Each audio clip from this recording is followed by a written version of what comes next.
Le 17 juin 2007, Sebastian Vettel fait ses débuts au Grand Prix des États-Unis.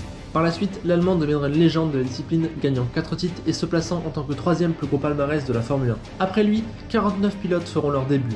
George Russell, Lando Norris, Alexander Albon étant les derniers en date. Depuis 2007, aucun des 49 rookies n'est devenu champion du monde. Seuls 5 ont gagné les courses. Seuls 15 ont fait un podium. Seuls 16 sont encore là aujourd'hui et j'en compte 27 qui ne sont pas restés plus de 2 saisons. Chaque samedi, en attendant le retour de la F1, je te propose cette nouvelle série où nous allons revenir sur le destin de 18 pilotes qui ne sont pas restés et qui pour la plupart ont été moqués. Pas à leur place, nuls, chèvres, pilotes payants, aujourd'hui on rétablit la vérité. Était-il si mauvais ?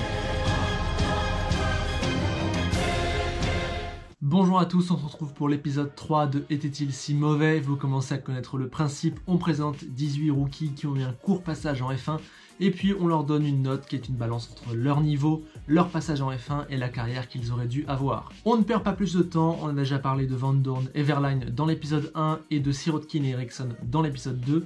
Les deux épisodes sont en description, je vous invite à aller les voir si vous ne les avez pas vus.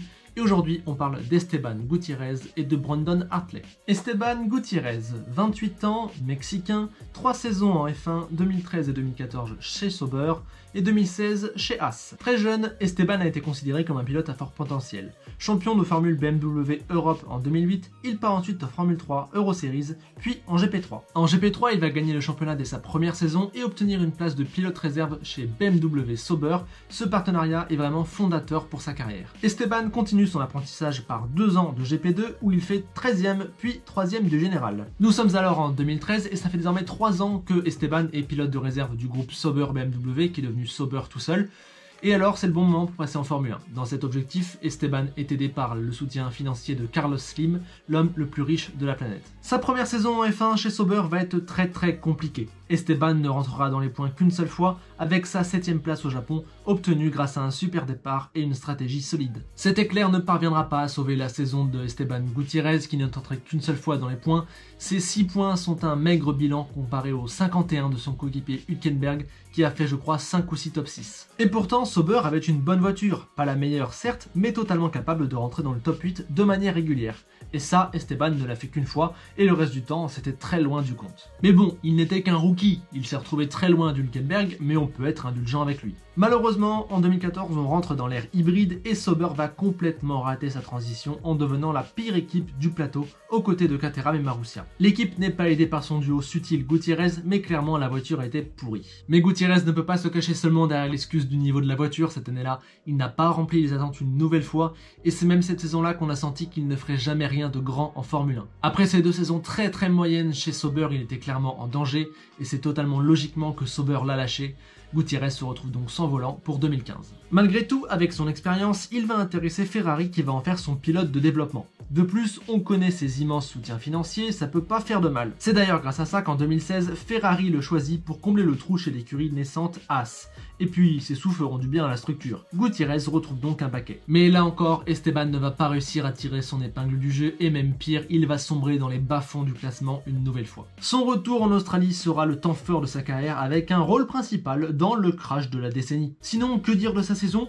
Eh ben en fait, il n'y a rien à dire. En qualification, il ne va aller en Q3 que 2 fois et en course, il ne rentrera jamais dans les points.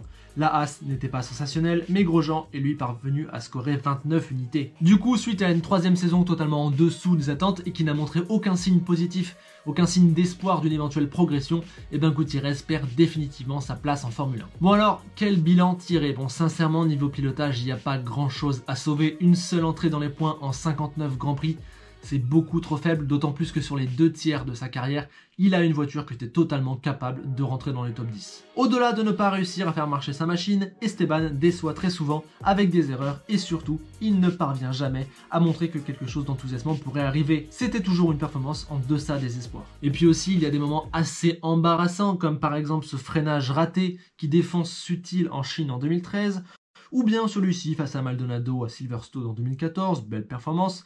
Enfin, que dire de cette performance la même année à Monaco. On pourrait aussi parler d'un Grand Prix d'Italie où il double Grosjean de manière illicite puis se rabat n'importe comment, ce qui lui vaut une crevaison et 20 secondes de pénalité. Bon, sinon on peut aussi dire que l'aide de Carlos Slim et de ses sponsors Telmex et América Móvil lui ont donné une image de pilote payant toute sa carrière et que malheureusement ses performances n'ont jamais réussi à faire taire ses critiques. Je n'irai pas jusqu'à dire que Gutiérrez est un pilote payant et qu'il n'est que ça, mais c'est clair que ses atouts financiers l'ont aidé, notamment quand il a fallu rentrer en F1 ou y revenir chez Haas en 2016. Clairement, il n'a jamais été au niveau, et si on va fouiller un peu plus loin, on peut même se mettre à relativiser son triomphe en GP3 vu ses concurrents. Dans la colonne négative, on peut aussi rajouter ses passages en Formula E et en IndyCar qui ont été totalement ratés. Bon, du côté positif, on peut se dire que son parcours en jeune n'était pas totalement raté, qu'il était même plutôt bon, et qu'avec un parcours comme ça, on peut totalement obtenir sa place en Formule 1. On peut aussi dire qu'il n'était pas non plus totalement un incompétent et que ses années de pilote de développement parlent pour lui, notamment aujourd'hui où il est chez Mercedes. Bon, avec tout ça, j'atterris à la note finale de 3,5 sur 10.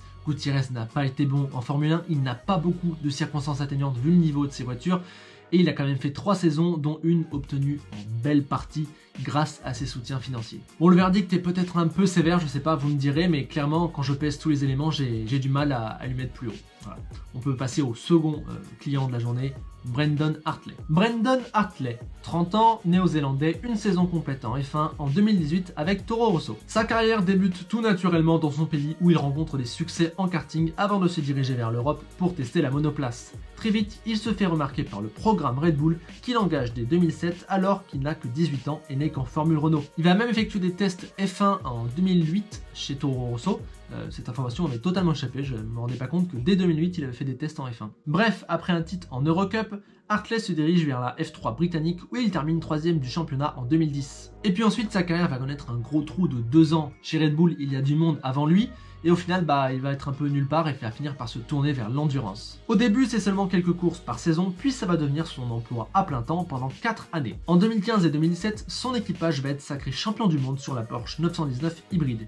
Il gagne aussi Le Mans en 2007 avec la même voiture. Mais les portes de la F1 vont enfin s'ouvrir pour lui quand Toro Rosso et Red Bull connaissent quelques difficultés niveau pilote. En effet, fin 2017, Carlos Sainz a décidé de s'envoler pour Renault, et c'est alors que Red Bull décide de faire un grand ménage et de virer notamment Kiat qui ne donne plus satisfaction. Adieu donc 2 pilotes et bonjour à Gasly et du coup à Hartley qui entrevoit cette petite place qui s'est ouverte pour lui. Brendan va donc avoir l'occasion de participer aux 4 derniers Grands Prix de la saison 2017. Malheureusement, il ne s'y passera pas grand chose, 2 abandons, une 13ème et une 15ème place, mais avec si peu de temps de roulage, on le comprend largement. D'ailleurs, Gasly ne marque pas non plus de points. Hartley va donc attaquer la saison 2018 en tant que titulaire, on se dit que c'est enfin l'occasion de voir ce qu'il vaut, mais tout cela va très vite tourner court. Son premier Grand Prix est une anonyme 15ème place en Australie, puis à Bahreïn, il se fait remarquer en mal. Au départ, il percute Perez et prend 10 secondes de pénalité. Remonté 13ème en fin de course, il prendra 30 autres secondes de pénalité, car dans le tour de formation, il s'était fait doubler par Perez, n'avait pas récupéré sa position et aurait donc dû démarrer des stands, ce qu'il n'a pas fait. Pendant ce temps, Gasly finit 4ème. Ça la fout mal. Après un problème de boîte de vitesse en Chine, il parvient à marquer son premier point à bas coût dans une course folle où il était resté calme. On se dit alors que sa carrière est peut-être lancée. Mais la suite sera encore très décevante. Victime d'un crash en FP3 en Espagne, il doit partir dernier et ruine ses chances de points. Ensuite, il est victime de la rupture de frein de Leclerc à Monaco, puis de Stroll au Canada. Même si là il a eu un peu de malchance, la suite de la saison va montrer qu'il n'arrivera jamais à performer. Il fera tout de même 2 autres entrées dans les points, une 10ème place en Allemagne et une 9ème aux États-Unis, mais c'est tout et au final il est dominé 29-4 par Gasly et se fait virer par Red Bull. Bon, alors je vais être franc, Hartley ne méritait vraiment pas plus en Formule 1 et son passage n'est pas très bon. Des erreurs en course et pas mal de crashs en essai libre ont vite mis à mal sa réputation, d'autant plus que cette année-là, Toro Rosso testait le moteur Honda et comptait donc sur la sagesse de ses pilotes. Il faut dire aussi qu'il n'y a pas eu photo avec Gasly et que la plupart du temps, on n'attendait rien d'Hartley. En fait, la plupart de ses courses étaient au mieux anonymes, il n'y avait jamais rien qui s'y passait, on voyait jamais de motif d'espoir, de motif de satisfaction. Et au final, il n'a tellement pas réussi à transmettre quelque chose, il n'a tellement pas réussi à convaincre qu'on a fini par rappeler Kiat, dont l'avenir dans la filière est totalement bouché, dont on connaît les défauts et dont on n'espère pas forcément grand chose non plus. Je crois que ça veut tout dire. Pour autant, je ne pense pas qu'il faille accabler Hartley, ce n'était pas une énorme chèvre ou un pilote payant, ce n'était juste, je pense, pas son milieu. De plus, il est arrivé en F1 grâce à son partenariat de long terme avec Red Bull, ce qui est totalement honorable. Au final, je tranche pour un 4 sur 10, 30 Grands Prix en F1, c'est déjà bien, il n'y a absolument rien fait. Il a obtenu sa place vaillamment et puis c'est tout. Je ne doute pas de ses qualités de pilote, mais je pense que sa carrière n'est pas en F1 mais ailleurs, en endurance visiblement, vu les très bons résultats qu'il y a trouvés. Tous les pilotes ne sont pas faits pour être des pilotes de F1, ça reste un job particulier, unique, et il y a beaucoup d'autres postes à pourvoir. Pour moi, Hartley n'était pas un pilote de F1, mais plutôt un gars fait pour bosser dans des environnements plus collectifs et plus sains. Et voilà, c'est ainsi que s'achève l'épisode 3 de votre série préférée du confinement. J'espère qu'il vous aura plu. N'hésitez pas à me donner vos indications et vos notes pour les 2 pilotes du jour. Et j'ai été trop sévère, trop indulgent. C'est à vous de me dire. Je vous dis à très vite pour du nouveau contenu. Pensez comme toujours aux petits likes, aux petits abonnements, aux petits partages qui font toujours très plaisir. Et surtout, n'oubliez pas que le plus important, c'est de franchir la ligne. Toujours franchir la ligne.